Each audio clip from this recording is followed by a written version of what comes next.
Welcome students. Welcome to our English class. बच्चों, last lecture में हमने यूनिट 4.4 अ पैरोडी इसकी इंग्लिश वर्कशॉप कंप्लीट की थी, ठीक है ना। और मैंने आपसे कहा था कि नए लेक्चर में हम क्या स्टार्ट करने वाले हैं, इससे यूनिट की लैंग्वेज स्टडी, ठीक है। सो let's start unit 4.4 a parody इस पोएम की लैंग्वेज स्टडी, ठीक है बच्चों। See there on your screen, आपके स्क्रीन पर पेज दिखाई पड़ रहा है। This is the page number 106 of your English text book, ठीक है बच्चों। लास्ट लेक्चर में जैसे मैंने आपको ट्रांजिटिव और इंट्रांजिटिव वर्ब्स क्या होते हैं और उनमें डिफरेंस क्या होता है, उन्हें हम कैसे फाइंड आउट कर सकते हैं, इसके बारे में मैंने आपको पूरी जानकारी दी थी। In this language study we will see there some sentences are given on your screen. पहले तो एग्जांपल्स देखो, ऊपर 3 sentences are given there. Let me explain that first, then we will do our underlined and label the direct and indirect object this activity. Okay, see there, some transitive verbs can have 2 objects. For example, the very first sentence, they gave him a book. Second one, grandmother told us a story. And third one, Asmita wrote a letter to her aunt. Okay बच्चों, ये तो आपको examples दिए हैं। You can see there they are underline, words जो है आपके underline है, एंड दे हैव मेंशन, आपको मेंशन कर दिया है उन्होंने कि कौन सा वर्ड क्या है। यहां पर देखिए, दे सब्जेक्ट है, गेव वर्ब है, हिम ऑब्जेक्ट टू और अ बुक ऑब्जेक्ट 1। अब आप बोलोगे ऑब्जेक्ट 1 और ऑब्जेक्ट 2 ये मतलब क्या हुआ, मैं अभी आपको एक्सप्लेन करती हूँ। पहले हम सेंटेंसेस देख लेते हैं। ग्रैंडमदर सब्जेक्ट है, सब्जेक्ट यानी कर्ता, बताया था ना मैंने आपको। ओके, टोल्ड, टोल्ड यानी कहा, ये क्रिया हो गई। अस ये ऑब्जेक्ट 2 हुआ, अ स्टोरी ये ऑब्जेक्ट 1 हुआ, ठीक है। और थर्ड सेंटेंस में भी अस्मिता ये सब्जेक्ट हो गई आपके, सब्जेक्ट यानी कर्ता। रोट लिखने की क्रिया हुई है यानी वर्ब हुआ है। अ लेटर ऑब्जेक्ट 1 है और टू हर आंट ये ऑब्जेक्ट 2 है। अब हम इन्हें पहले देखें मतलब क्या होता है। ऑब्जेक्ट 1 उसको लिखेंगे हम O1 is the direct object. Direct object यानी कि जब भी जो काम हो रहा है, जो भी वर्ब हो रहा है, उसका जो सीधा असर पड़ता है पहले जिसके ऊपर, वो होता है डायरेक्ट ऑब्जेक्ट। और ऑब्जेक्ट 2 यानी O2 वो होता है इनडायरेक्ट ऑब्जेक्ट यानी अपरोक्ष रूप से। ये परोक्ष रूप यानी प्रत्यक्ष और ये अप्रत्यक्ष। अब आप समझिए कैसे इस प्रकार से, ऐसे क्यों होता है। यदि मैं यह सेंटेंस पढ़ूं, they gave him a book, इसमें मैंने अगर सिर्फ इसे इसी तरह पढ़ा, दे गेव अ बुक, तो ये वाक्य हमारा कंप्लीट हुआ या नहीं। दे गेव अ बुक, उन्होंने एक किताब दी, बराबर, तो वाक्य कंप्लीट हुआ। वहां पर हमें सब्जेक्ट मिला, गेव वर्ब मिला और ऑब्जेक्ट मिला। लेकिन उसमें उन्होंने इसे ऐड कर दिया हिम। हिम यानी किसको दिया, टू हुम, किसे दिया, इन्होंने किताब दी। किताब ऑब्जेक्ट 1 हो गया। किसे दी, तो उसे दी। हिम यानी उसे, हिंदी में उसे कहते हैं। तो यहां पर ये जो हिम वर्ड हो गया, ये आपका सेकंड ऑब्जेक्ट हो गया यानी कि इनडायरेक्ट ऑब्जेक्ट। सिंपल अगर आपको समझाऊं तो यदि हम क्वेश्चन करें व्हाट, और वो जो आंसर मिलता है वो ऑब्जेक्ट 1 होता है।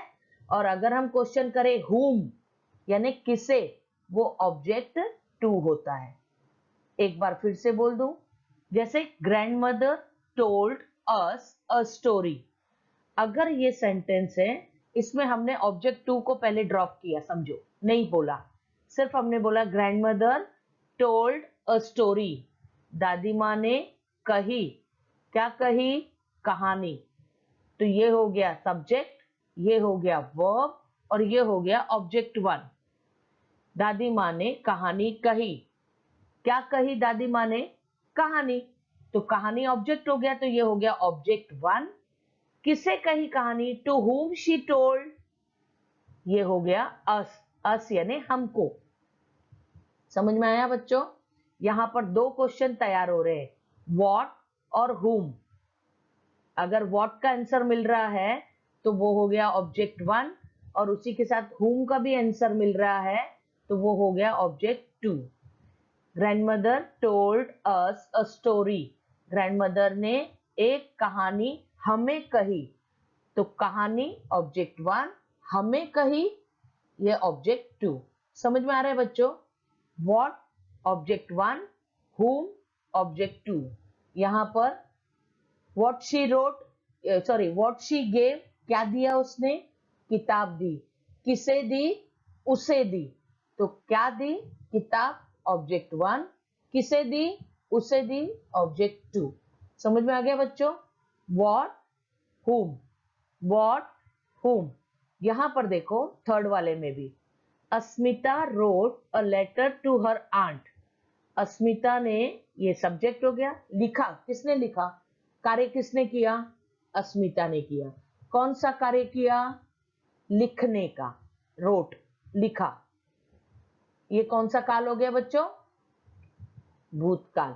ये गेव, ये टोल्ड और ये रोट, तीनों भूतकाल है। ठीक है, गिव का पास्ट टेंस गेव, टेल का पास्ट टेंस टोल्ड और राइट का पास्ट टेंस रोट। तो अस्मिता ने क्या लिखा है, अ लेटर। अब यहां पर सबसे पहले आ गया Asmita wrote a letter. What she wrote, Asmita, she wrote a letter. तो क्या चीज लिखी, लेटर। तो मैंने आपको बताया ना, क्या वर्ड का अगर क्या करने पर उसका जो उत्तर प्राप्त होता है वो ऑब्जेक्ट वन होता है। किसे लिखी, to whom she wrote, Asmita wrote a letter, Asmita ने एक पत्र लिखा, तो पत्र ऑब्जेक्ट वन हो गया। किसे लिखा, to whom, yes, to her aunt. किसे लिखा, आंटी को। तो आंटी वर्ड, ये जो टू हर आंट, ये हो गया ऑब्जेक्ट टू। समझ में आया बच्चों? तो ऐसा जरूरी नहीं कि ऑब्जेक्ट वन पहले आएगा या ऑब्जेक्ट टू पहले आएगा, ये याद रखना है आपको। ऑब्जेक्ट वन कौन सा होगा, जब हम व्हाट का क्वेश्चन करते हैं, WHAT व्हाट, व्हाट का क्वेश्चन किया, क्या लिखा, लेटर, तो वो हो गया डायरेक्ट ऑब्जेक्ट। किसे लिखा, वो हो गया इनडायरेक्ट ऑब्जेक्ट। समझ में आ रहा है? ये सब व्हाट के आंसर्स है, जो भी व्हाट के आंसर्स है वो हैं आपके ऑब्जेक्ट वन, और जो भी हुम के आंसर्स है वो हैं आपके ऑब्जेक्ट नंबर टू। अब समझ में आया बच्चों? यहां पर देखो क्वेश्चन आपको दिया गया, underline and label the direct and indirect objects in the following sentences. अब ये सेंटेंस है, अब मैं आपको क्वेश्चन कर रही हूं, आप खुद भी समझ जाओगे और आसानी से। Mrs Desai teach us English. अब अगर मैं क्वेश्चन करूं आपको, what does Mrs Desai teach, Mrs Desai क्या पढ़ाती है, क्या पढ़ाती हैं, तो सब्जेक्ट आ जाएगा, है ना। क्या पढ़ाती हैं, इंग्लिश। अब अगर मैं पूछूं किसे पढ़ाती हैं, तब आएगा आपका वर्ड अस। तो मैंने आपको क्या बोला, किससे वर्ड आता है तो वो कौन सा नंबर ऑब्जेक्ट हो जाता है, ऑब्जेक्ट नंबर टू। क्या वर्ड आता है तो वो हो जाता है ऑब्जेक्ट नंबर वन, जिसे हम कहते हैं डायरेक्ट ऑब्जेक्ट, और ऑब्जेक्ट टू को बोलते हैं इनडायरेक्ट ऑब्जेक्ट, है ना। अब यहां पर अगर ये प्रश्न है, सॉरी सेंटेंस है, Mrs Desai teach us English, तो मिसेस देसाई पढ़ाती हैं, क्या पढ़ाती हैं, इंग्लिश। किसे पढ़ाती हैं, अस, अस यानी हमें। तो अब आप बताओ मुझे, इसमें डायरेक्ट और इनडायरेक्ट कौन सा हो गया। जब हमारा सेंटेंस आया क्या पढ़ाती हैं तो इंग्लिश, तो वो हो गया हमारा डायरेक्ट ऑब्जेक्ट यानी कि ऑब्जेक्ट नंबर 1। किसे पढ़ाती हैं? हमें, तो वो हो गया हमारा इनडायरेक्ट ऑब्जेक्ट यानी ऑब्जेक्ट नंबर 2। समझ में आया बच्चों आपको? फिर से दूसरा सेंटेंस देखो, he brought some water for the old man. अब यहां अगर इसका हिंदी अनुवाद करके बताऊं तो ही ब्रॉट सम वाटर, उन्होंने थोड़ा पानी लाया। फॉर द ओल्ड मैन, किसके लिए लाया? ओल्ड मैन के लिए। अब क्वेश्चन मैंने किया व्हाट डिड ही ब्रिंग, उसने क्या लाया? ही ब्रॉट सम वाटर, उसने थोड़ा पानी लाया। तो व्हाट का आंसर हमें किससे मिल रहा है? क्या लाया? यस, पानी लाया। अब अगर मैं पूछूं किसके लिए लाया, तो फॉर द ओल्ड मैन, है ना? तो ये हो गया आपका क्या लाया? पानी लाया। किसके लिए लाया? मैन, ओल्ड मैन के लिए। तो जो पानी लाया वो हो गया आपका डायरेक्ट ऑब्जेक्ट, और किसके लिए लाया? फॉर द ओल्ड मैन, वो हो गया आपका इनडायरेक्ट ऑब्जेक्ट। समझ में आया बच्चों? क्या और किसके लिए, इस पर से आप अनुमान लगाइए। क्या डायरेक्ट ऑब्जेक्ट, किसके लिए इनडायरेक्ट ऑब्जेक्ट। ठीक है, क्या किसके लिए, और दोनों के अंतर आप समझ लो। यदि ये आपकी समझ में आ गया तो आपको डायरेक्ट ऑब्जेक्ट और इनडायरेक्ट ऑब्जेक्ट बहुत आसानी हो जाएगी। समझ में आ रहा है बच्चों? अब मैं इसके आंसर आपको देती हूं। सी देयर, अस, मैंने अभी बताया किसके लिए, किसको पढ़ाती हैं? हमें पढ़ाती है।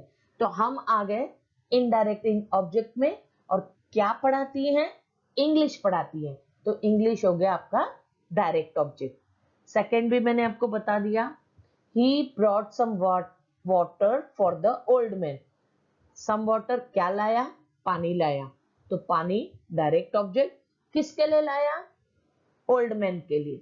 तो ओल्ड मैन जो है इनडायरेक्ट ऑब्जेक्ट। समझ में आ रहा है ना बच्चों आपको? Very good. Third one, she paid 50 rupees to the shopkeeper. उसने 50 रुपए पे किए। पे करना यानी अदा करना। किसको पे किए? शॉपकीपर को। तो अगर क्वेश्चन पूछूं मैं कि how many rupees did she पे, कितने रुपए पे किए, आपको बता दूं WH क्वेश्चन में ही हाउ भी आता है, क्योंकि हम संख्या जब बताते हैं तो उस समय हम व्हाट नहीं बोलते हैं, हाउ पूछेंगे यानी कितने रुपए, क्योंकि यहाँ पर 50 रुपीज ये आपको न्यूमरल नंबर दिया हुआ है ना, तो इसके लिए हम पूछेंगे how many rupees did she पे, कितने रुपए पे किए? 50 रुपए, है ना? तो 50 रुपए ये कौन सा ऑब्जेक्ट हो गया? Yes, direct object. और किसको पे किए? To whom she paid? To the shopkeeper. तो ये हो गया आपका इनडायरेक्ट ऑब्जेक्ट। ठीक है। Fourth one, Arpita made her photographs to her sister. अब यदि आप यहां पर देखो अर्पिता, अर्पिता तो हो गई सब्जेक्ट, क्योंकि काम करने वाली कौन है? Arpita. Meld, MEAILED, meld, meld करना यानी ईमेल करते हैं ना जो, उसे कहते हैं मेल करना, यानी इलेक्ट्रॉनिक माध्यम से उसे सेंड किया, भेजा। क्या भेजा? अर्पिता ने क्या भेजा? Her photograph. What did Arpita mail? What did Arpita mail? Her photographs. Arpita ने क्या मेल किया? खुद के फोटो। किसको? To whom? To her sister. समझ में आया बच्चों? अर्पिता मेल्ड हर फोटोग्राफ्स, अगर यहीं तक के का सेंटेंस है तो यहां पर ये अर्पिता हो गई सब्जेक्ट, मेल्ड यानी ईमेल करना, भेजना, वो हो गया आपका वर्ब, और क्या भेजा उसने? फोटोग्राफ्स, तो वो हो गया आपका ऑब्जेक्ट नंबर 1। ठीक है। अगर किसको भेजा इसका आंसर ले रहे हैं तो सिस्टर को भेजा, ये हो गया आपका ऑब्जेक्ट नंबर 2, या इसे आप बोलोगे इनडायरेक्ट ऑब्जेक्ट। ठीक है। So her photographs direct object, to her sister, indirect object. ठीक है. The last one is Abhay sold his car to his neighbor. यहां पर भी दो ऑब्जेक्ट है, एक है ऑब्जेक्ट 1, एक है ऑब्जेक्ट 2, यानी कि डायरेक्ट ऑब्जेक्ट और इनडायरेक्ट ऑब्जेक्ट. अगर मैं सेंटेंस इतना ही बोलूं, अभय सोल्ड हिज कार, अभय ने अपनी कार बेच दी. ठीक है. तो यहां पर अभय किसने बेचा? अभय ने. तो अभय हो गया कर्ता, बेचने की हो गई क्रिया. क्या बेचा उसने? क्या? What he cell? अभय ने क्या बेचा? कार. हिज कार, ये आपका डायरेक्ट ऑब्जेक्ट हो गया. अच्छा, उसने कार बेची, किसको बेची? टू हिज नेबर, अपने पड़ोसी को, है ना. तो कार बेची, वो कार वर्ड जो है हिज कार, वो आपका डायरेक्ट ऑब्जेक्ट है. और किसको बेची? पड़ोसी को, वो आपका इनडायरेक्ट ऑब्जेक्ट है. समझ में आया बच्चों आपको? बहुत आसान है. अभी मैं फिर से एक बार बता दूं, व्हाट का आंसर मिल रहा है, वो हो गया डायरेक्ट ऑब्जेक्ट. टू होम, इसका आंसर मिल रहा है, वो हो गया इनडायरेक्ट ऑब्जेक्ट, है ना. तो ये है आपका डायरेक्ट और indirect object. I think so आपको ये आसानी से समझ में आ गया है. ओके बच्चों, now let's do our other activity. यहां पर शी प्लेड, उसने दबाया. प्ले, यहां पर प्ले का मतलब है बजाना. ओके. शी प्लेड, उसने बजाया. क्या बजाया? द पियानो, है ना. तो बजाने की क्रिया का असर किस पर हुआ है? पियानो पर. तो ये हो गया सब्जेक्ट, ये हो गया वर्ब और ये हो गया ऑब्जेक्ट. ये हो गया हमारा ट्रांजिटिव वर्ब.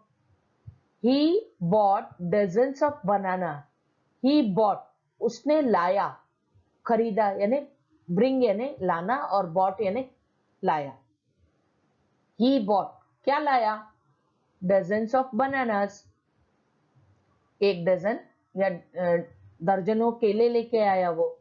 तो he bought, ये यहाँ पर प्ले बजाने की क्रिया हुई, यहाँ bought लाने की क्रिया हुई. तो ये जो वर्ब है, ये यहाँ पर ट्रांजिटिव वर्ब्स है. समझ में आया? क्योंकि आगे हमारे पास में ऑब्जेक्ट है.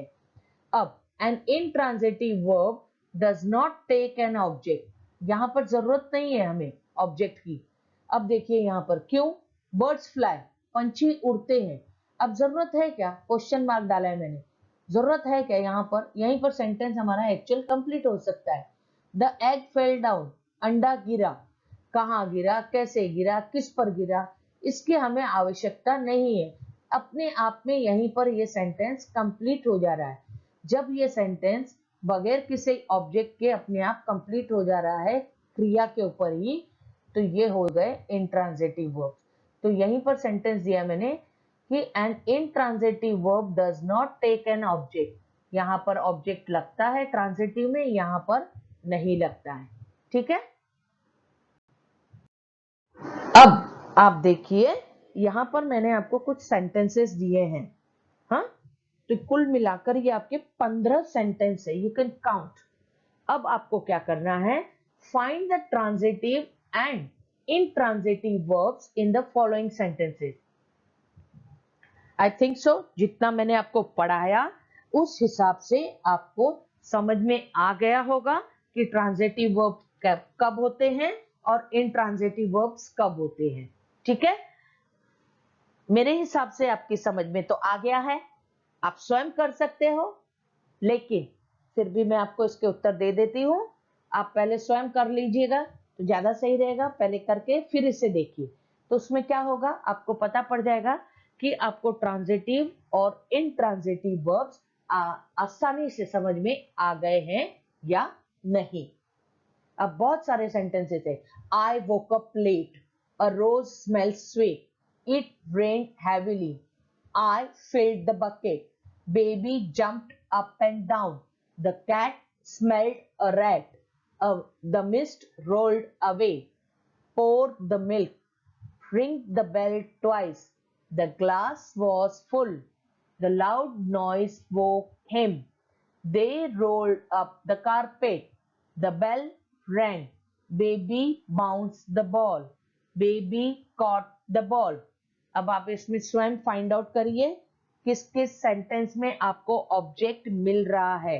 ऑब्जेक्ट मिल रहा है वो सारे हो गए आपके ट्रांजिटिव, और ऑब्जेक्ट नहीं मिल रहा है तो वो सारे हो गए आपके इंट्रांजिटिव वर्ब्स। यदि आप पहले स्वयं करोगे तो बहुत अच्छा है, otherwise I am giving you the answer.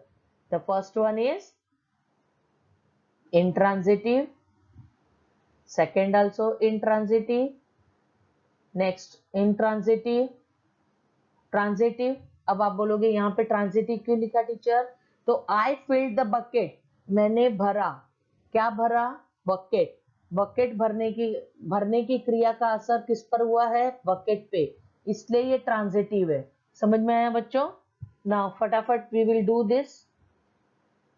Baby jumped up and down, intransitive. Next, transitive, intransitive. Pour the milk, pour यानी उडेलना, उडेलने की क्रिया। क्या उडेलना है? What? क्या उडेलना है? मिल्क। तो मिल्क ऑब्जेक्ट है, इसीलिए ट्रांजिटिव हुआ। ठीक है बच्चों? Ring the bell twice, transitive. Ring, ring यानी बजाओ, क्या बजाओ? वहीं पर आप खत्म हो सकता था, लेकिन आगे उसे मिला है क्या बजाना है हमें? बेल। तो ऑब्जेक्ट किसके, कौन से इसके ऊपर उसका असर हो रहा है बजाने का? बेल के ऊपर, इसलिए ये ट्रांजिटिव है। ठीक है? The glass was full, intransitive. The loud noise woke him, transitive. Next is transitive.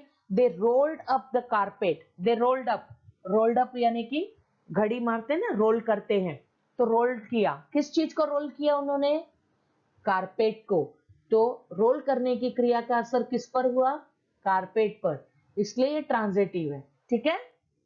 Next, transitive, again transitive, last one is also transitive. Baby bounced, क्या बाउंस किया? बाउंस करना है ना, अप डाउन करते हैं ना, बाउंस करते हैं, तो उसे क्या किसको उसने बाउंस किया? बॉल को। बेबी कॉट, पकड़ा, क्या पकड़ा? बॉल। तो आपके पास ऑब्जेक्ट प्राप्त हुआ, इसीलिए ये ट्रांजिटिव है। समझ में आ गया बच्चों? Now see there, this is also page number 106 का ही आपका 2 मिनट्स ऑफ ओरल एक्टिविटी आपको करनी है। You can see there 2 columns are given there, A and B. A में आपके पास में 4 और 4 8, ऐसे 8 वर्ब्स दिए हुए, गिव, शो, टीच, रीड, पे, सेल, सेंड और टेल। इन वर्ब्स को आपको क्या करना है? बी कॉलम में जो भी आपके प्रोनाउंस दिए हुए हैं, नाउन या प्रोनाउन, जैसे मी, हर, अस, इट, यू, हिम, देम, अस्मिता, तो इनसे हमें क्या करना है? नीचे आपको इंस्ट्रक्शन दे दी है, ए और बी में से एक एक शब्द चुनो और उनसे जितने वाक्य बना सको बनाओ। नीचे कुछ वाक्य बनाकर दिए हैं, उसी प्रकार से अधिक वाक्य तैयार करो। नीचे आप देखिए, मैंने कॉलम ए से अगर गिव लिया है तो कॉलम बी से मी लिया है। देखो पहले आप, he will give me his bat, वो अपनी बैट देगा मुझे। He will give me his bat, वह अपनी बैट मुझे देने वाला है। यहां से मैंने गिव लिया और यहां से मैंने मी लिया। ठीक है? अब सेकंड में शो और हर, देखो, she will show her pictures, she will show her pictures. Third, teach और अस, बराबर। यहां पर ही कैन टीच अस मैथ्स। समझ में आया आपको क्या किया मैंने? फर्स्ट ए में से पहली वर्ब ली, पहला प्रोनाउन लिया, second verb second pronoun, third verb third pronoun, fourth verb fourth pronoun. ठीक है? ऐसे इसके भी हमने बना लिए हैं यहाँ पर। तो मैं आपको फटाफट खाली इसे रीड करके बता रही हूँ। आपको ये सिर्फ मैं इसीलिए एग्जाम्पल के तौर पे मैंने आपको 8 के 8 सेंटेंस बनाकर दे दिए हैं। आपको क्या करना है, अपने आप से और भी सेंटेंसेस बनाने हैं अलग। जैसे मैंने दिया he will give me his bat, वह मुझे अपनी बैट देगा। आप अपने मन से बनाओ, she will give me her pen, अपने मन से बनाओ। She will give me, change करो, ठीक है। She will show her pictures, आप यहाँ पर ही will show his pictures, change करो। He can teach us maths, अपने मन से बनाओ। He can teach us math, she can teach us maths, she can teach us English. They will read it, they will write it, जो भी sentence आप बना सकते हो आप चेंज करो और बनाओ। You can pay me tomorrow, they will sell the house to them, we can send them a message, we shall tell Asmita. ये सेंटेंसेस मैंने बनाए हैं, आपको स्वयं को इन दोनों टेबल्स का उपयोग करके सेंटेंसेस बनाने हैं, ठीक है। पहले तो आप इसे देखकर लिखोगे अपनी प्रश्नोत्तर की कॉपी में, और फिर बाद में मैं जब आपकी टेस्ट लूंगी तो आप इसी प्रकार से मुझे सेंटेंस बनाकर बताओगे, ठीक है। That's the end of your English lecture, language study का, ठीक है बच्चों। आज मैंने आप लोगों को डायरेक्ट ऑब्जेक्ट, इनडायरेक्ट ऑब्जेक्ट और किस प्रकार से वर्ब कहीं पर इंट्रांजिटिव होते हैं और कितनी और सेंटेंसेस में वो ट्रांजिटिव हो जाते हैं, साथ ही साथ मैंने आप लोगों को वर्ब और प्रोनाउन को लेकर किस प्रकार से सेंटेंसेस बनाने हैं उसे बताया, ठीक है। तो आज आपका कार्य क्या है, आज की डेट डालकर जितना भी काम मैंने आज आपको करवाया है आप उसे देखकर अपने प्रश्नोत्तर की कॉपी में लिखकर रखेंगे, ठीक है। अब हम मिलेंगे हमारे इंग्लिश के अगले लेक्चर में, जो कि होगा यूनिट 4.4 अ पैरोडी के एक्स्ट्रा क्वेश्चंस, ठीक है। अब मिलते हैं अगले लेक्चर में, तब तक के लिए बाय बाय।